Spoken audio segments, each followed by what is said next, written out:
ሰላም ሰላም ውድ ቤተሰቦች እንዴት ቆያችሁልኝ? ዛሬም በአዳዲስ መረጃዎች ዳግም ተገናኝተናል። ለቻናላችን አዲስ ከሆናችሁ ቻናሉን ሰብስክራይብ ማድረግ ቤተሰብ ሁኑ። አሁን ወደ መረጃዎች አለፍን። አብራችሁን ቆዩ። ኢንተር ማያሚ ኔይማርን ከሜሲና ከሱዋሬዝ ጋር ለማግኘት የተዘጋጀ ነው። ኢንተር ማያሚ ኔይማርን ከሊዮኔል ሜሲና ሉዊስ ሱዋሬዝ ጋር የማግኘት እድል ቀርቦለታል። ሶስት ተጫዋቾች በባርሴሎና በነበሩበት ወቅት የማይረሳ ጥምረትን ፈጥሮ ነበር። በአውሮፓም አስፈሪው ጥምረት መሆን ችሎ ነበር። አሁን የነኚህ ተጫዋቾች ጥምረት በድጋሚ ልንመለከተው እንችላለን። ኔይማር የትውልድ ከተማውን ክለብ ሳንቶስን የተቀላቀለው ባሳለፍነው በጥር ወር ከሳውዲው ክለብ ጋር ያለውን ውል ከተቋረጠ በኋላ ከብራዚሉ ክለብ ጋር በ6 ወር ውል ቆይታ ቢኖረው ውሉን እስከ ታህሳስ ድረስ አራዝሟል። ስለዚህ ከወራት በኋላ ኮንትራቱ ሲያልቅ ከሌሎች ክለቦች ጋር ለመደራደር ነፃ ይሆናል። ጆርዲ አልባ እና ሴርጂዮ ቡስኬት ጡረታ መውጣታቸውን ካሳወቁ በኋላ የቀድሞ ቶተንሃም የግራ መስመር ተከላካይ ሴርጂዮ ሬጉሌርን ማስፈረም የቻሉ ኢንተር ሚያሚዎች አሁን በርካታ ተጫዋቾችን ለማምጣት እየፈለጉ ነው። ሚያሚ ሜሲና ሱዋሬዝ አዲስ ኮንትራት ለማስፈረም እየሰሩ ነው። ነገር ግን የ33 ዓመቱን ኔይማርን የመጨመር ተስፋ አላቸው። ምንም እንኳን ድርድር ገና የሚካሄድ ቢሆንም የኔይማር ተወካዮች በዓለም ዋንጫው ዓመት የብራዚል ኮከቡን ወደ አሜሪካ መውሰድ ከሜዳሊያና ከሜዳው ጠቀሜታ እንዳለው ይገነዘባሉ። በቀጣይ ወራት ኔይማር በርካታ አማራጮች ያሉ ሲሆን የቀድሞ የቡድን አጋሮቹን መቀላቀል የተሻለው አማራጭ ይሆንለታል። ይህ በእንዲህ እንዳለ ከ2014 እስከ 2017 መካከል በባርሴሎና ኔይማር፣ ሜሲና ሱዋሬዝ 364 ጎሎችን ሲያስቆጥሩ 170 ለጎል የሚሆኑ ኳሶችን በጋራ ማቀበል ችለው ነበር።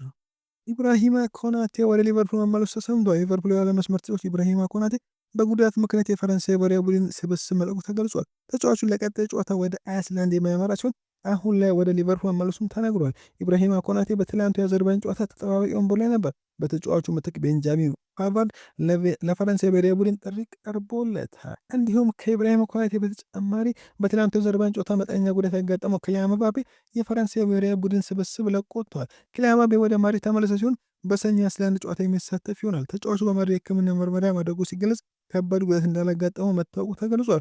ምባፔ የሚቀጥለው ሳምንት ከሪያል ማድሪድ ጋር ወደ ልምምድ ሊመለስ እንደሚችልም ተሰምቷል። የቀድሞ ዩናይትድ ኮከብ ዳኒ ብሩኖ ፈርናንዴዝ ለክለቡ አስደናቂ ተጫዋች እንደሆነ ይሰማዋል። ነገር ግን በቡድኑ አጋሮቹ ምክንያት እስካሁን ብዙ ዋንጫዎችን ማሸነፍ አልቻለም ብሏል። ብሩኖ በ2020 ከስፖርቲንግ ሊዝበን ክለቡን ከተቀላቀለበት ጊዜ ጀምሮ ፈርናንዴዝ የማንቸስተር ዩናይትድ ድንቅ ተጫዋች ነበር። ናኒ የፖርቹጋል ባልደረባው ትልቅ ደጋፊ ነው እና ሌሎች ተጫዋች በተመሳሳይ ከፍተኛ ደረጃ ላይ በማይገኙበት ጊዜ ለሱ ስብስብ እንደሆነ ተናግሯል። ናኒ እንደ ብሪያን ምቤሞ፣ ማቲያስ ኩኛ ያሉ አዳዲስ ፈራሚዎች በቅርቡ ለዩናይትድ ትልቅ ነገር እንደሚያቀርቡ ተስፋ እንዳለውም ጠቅሟል።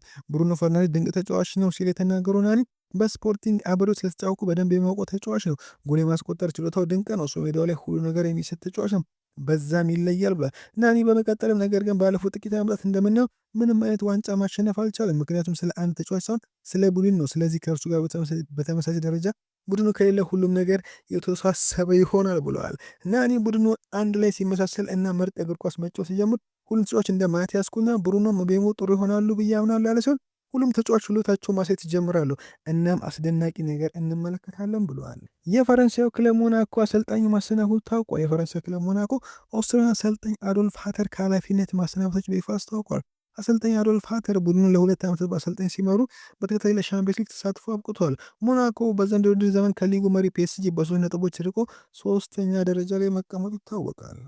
የጀርመን ብሔራዊ ቡድን አሰልጣኝ ጁሊያን ኔግልስማን ፍሎሪያን ቪርትዝን ተከላክሏል። ቀዮች የ2 ዓመቱን ተጫዋች በዚህ ክረምት በ116 ሚሊዮን ፓውንድ ሂሳብ ያስፈረሙ ሲሆን ቪርትዝ በ2023 ወደ ዘመን ቡንደስሊጋውን በማሸነፍ አስደናቂ ሪከርድን አስመዝግቦ ነበር። ጀርመናዊ ባሳለፈው ውድድር ዘመን በሁሉም ውድድሮች 16 ጎሎችን ሲያስቆጥር 15 ለጎል የሚሆኑ ኳሶችን አመቻችቶ አቀብሏል። ነገር ግን በመርሲሳይዱ ክለብ ለመላመድ ተቸግሯል። ጀርመናዊ ለሊቨርፑል እስካሁን ባደረጋቸው 10 ጨዋታዎች 1 አሲስት ማድረግ የቻለ ሲሆን በቡንደስሊጋው ላበራው ተጫዋች ፕሪሚየር ሊጉ ተስማሚ አልሆነም። አርብ ቪርትዝ 4 የጎል ዕድሎችን ፈጥሮ ጀርመን ሉክሰምበርግን 4-0 እንድታሸንፍ ማድረግ ችሏል። ከጨዋታው በኋላ የሀገሩ አሰልጣኝ ኔግልስማን የሀገሩ ልጅ በአንፊልድ ለሳየው ደግ አቋም ሙሉ በሙሉ የተጫዋቹ ጥፋት እንዳልሆነም ተናግሯል። ኔግልስማን ሲናገር እንዲህ ይላል። ምንም እንኳን ጎል ባያገባም ቪርትዝ በፕሪሚየር ሊግ ውስጥ ብዙ ዕድሎችን የፈጠረ ተጫዋች ነው። የቡድን ጓደኞች ዕድሎችን ካልተጠቀሙ የእሱ ጥፋት አይደለም። ቪርትዝ ቁጥሮቹ ጥሩ ባይሆንም እሱም ብቻ ጥፋተኛ ማለት ተገቢ አይደለም። በቀላሉ ከሊጉ ጋር መለማመድ አለበት። ወደዚህ ሲመጣ ለጨዋታ ሙሉ በሙሉ ነፃ እንደወጣ ሲሰማው አይቻለሁ። እሱ የሚችለው ነገር እንዴት እንደሚሰራ ያውቃል። ቪርትዝ አሁንም ጠንክሮ ይሰራል። እሱ ልንጠብቀው ይገባል። በሊቨርፑል ትልቅ እገዛ የሚያስፈልገው ተጫዋች ነው ብለዋል። በተጨማሪም ሊቨርፑሎች ዳያት ኡፓሜካኖን በሚቀጥለው ክረምት ለማዘዋወር አቅደዋል ሲል ጋዜጠኛ ዲን ጆንስ ተናግሯል። ፈረንሳይ ተከላካይ ከባየር ሙኒክ ጋር ያለው ኮንትራት በዚህ ሲዝን መጨረሻ ላይ ያበቃል። እስካሁን አዲስ ውል አልፈረም። ለቲም ቶክ ሲናገር ጆንስ ቀዮቹ እስከ ጥር ድረስ ኮንትራቱን ለማራዘም ካልተስማማ ፈረንሳዊውን ተከላካይ ለማዘዋወር እንደሚፈልጉ ተናግሯል። እስከ ጥር ከባየርን ጋር ስምምነት ከደረሰ ሊቨርፑል በተጫዋቹ ላይ ያላቸውን ፍላጎት በይፋ ያሳያሉ ተብሎ ይጠበቃል። ጋዜጣው የተናገረ ሲሆን ሊቨርፑል በፍጥነት መንቀሳቀስም ይጠበቅባቸዋል ብሏል። ምክንያቱም እሱ የሚመለከቱ ብቸኛ ክለብ ስላልሆኑ ነው። ሪያል ማድሪድ በአሁኑ ሰዓት ተጫዋቹን የፈለገ ነው ሲል ጆንስ ተናግሯል።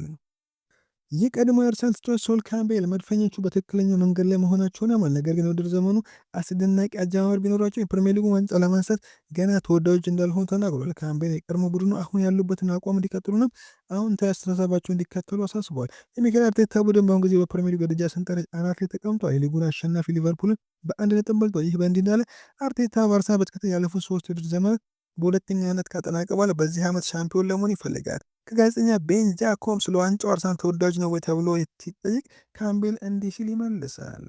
ገና ነው፣ ምንም የሚያስተማምን ነገር የለም። ሊቨርፑል ሻምፒዮን ነበር፣ ሁልጊዜ የሚያሸነፊነት ግምት ለነሱ ነው የሚሰጠው። አርሰናል አሁንም ተፎካካሪ ነው፣ በአሁን ጊዜ ጥሩ ቦታ ላይ ናቸው። በዚሁ መቀጠል አለባቸው። በጥር በየካቲት በብዙ ነጥብ መራቅ አለባቸው። አርሰናል ካለፉት ዓመታት በብዙ መልኩ ጥሩ ይመስላል። ዋንጫውን ማሸነፍ እንደሚችሉ ማመን አለባቸው። ማድረግ እንደምትችል ካላመንክ አንድ ነገር ሊመጣ አይችልም ብሏል። ካምቤል በ2004 የፕሪሚየር ሊግ ዋንጫ ለመጨረሻ ጊዜ ያነሳው የአርሰናል ቡድን አካል ነበር። ቡድኑ አንዳንድ ጊዜ ቀርፋፋ፣ አንዳንድ ጊዜ ጥሩ ነው ብዬ አስባለሁ። አንዳንድ ሰዎች እድለኞች ናቸው፣ በጣም ጥሩ ቡድን ይወርሳሉ። አርነ ስሎት ድንቅ ቡድን ወረሰ፣ ከዚያም ሊጉን አሸንፏል። ብዙ መለወጥ አያስፈልገውም። እድለኛ ነበር። አዲስ አሰልጣኝ ነበር። ጥሩ ኳስ ተጫዋቾችን ስላገኘ ጥሩ ምላሽ ሰጡት። አዎ ስሎት እድለኛ ነበር። አርቴታ አንዳንድ ተጫዋቾች ማምጣትና ለቡድኑ የማያስፈልጉትን ማስወገድ ነበረበት። ይህንንም ባለፉት የዝውውር መስኮቶች ተመልክተናል። ሁለት የመሃል ተከላካዮች በጣም ጥሩ ናቸው ብዬ አስባለሁ። በመሀል አጥቂ ቦታ በመጨረሻም አንድ ሰው አግኝቷል። አሁን በሁሉም ቦታ ጥሩ አማራጭ አላቸው። ስለሆነም አርቴታ ዋንጫው ለማምጣት እድል ይኖረዋል ብሏል። ሪካርዶ ካላፊዮሪ ጣሊያን የሌለችበት የዓለም ዋንጫ ማሰብ አልችልም ብሏል። የመድፈኞቹ ተከላካይ ካላፊዮሪ የጣሊያን ብሔራዊ ቡድን ለዓለም ዋንጫ ማለፍ እንደሚገባው ተናግሯል። ጣሊያን የሌለችበት ሌላ የዓለም ዋንጫ ውድድር ማሰብ አልችልም ያለው ካላፊዮሪ ጣሊያን ለተከታታይ 2 ጊዜ ከዓለም ዋንጫ ውጭ እንዳትሆን ያለን ሁሉ እንሰጣለን ብሏል። ጣሊያን በማጣሪያው በ9 ነጥቦች የምድቡ 2ኛ ደረጃ ላይ ተቀምጣለች። ውድ ቤተሰቦች ለዛሬ የነበረው ቆይታ በዚያ በቃ። መልካም ምሽት።